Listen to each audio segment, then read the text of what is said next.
you ever get into punk?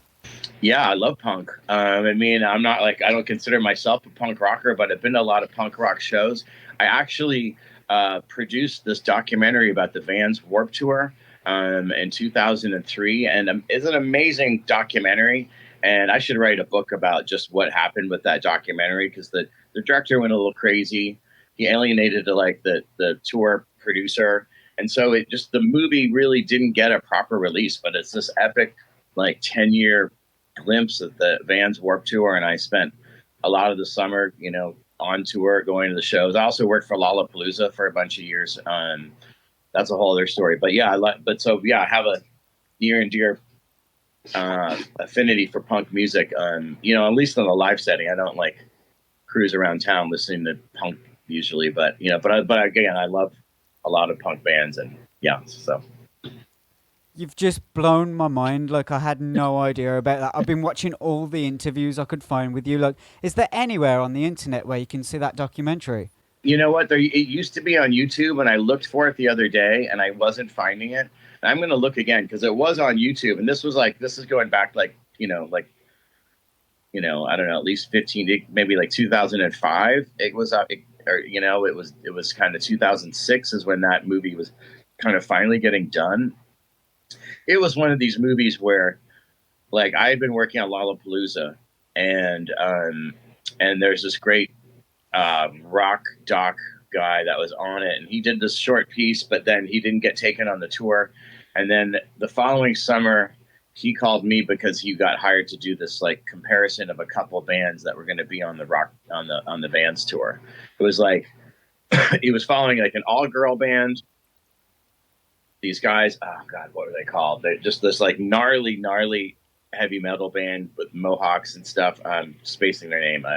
I should have, if I know we were going to talk about this, I would have brushed up on all the names of these bands. But anyway, he was supposed to just do this sort of juxtaposition of like three different lifestyles on the Warped Tour. So here's the Warped Tour where you're seeing three different ways to do that tour. And when he got on the tour, he ended up befriending Kevin Lyman, the founder of the tour, and it was their 10th anniversary. And so he ended up getting like more of like a bigger documentary following Kevin Lyman and understanding how that tour even started. So when he came back from like doing 2 weeks on the road, he kind of like changed the course of the movie, and he's like, I want to do this bigger project. Well, it was a great idea, but he didn't have a bigger budget, and so but he went and shot this anyway. And so anyway, at the end of the summer, we had this sort of epic documentary, and he cut it together, and it was amazing, and people were excited about it. But the problem was, because it's Warped Tour, there's so many bands, and so many bands are like important to that tour. So to do a 10-year anniversary, you had to have clips from all these bands, and they all had to have music. And then so at the end of the day, he had 100 music clips and no music budget, and so that made the post-production of this film just from hell. And like he ended up having like a girlfriend get all the music clearances. It took them 2 years.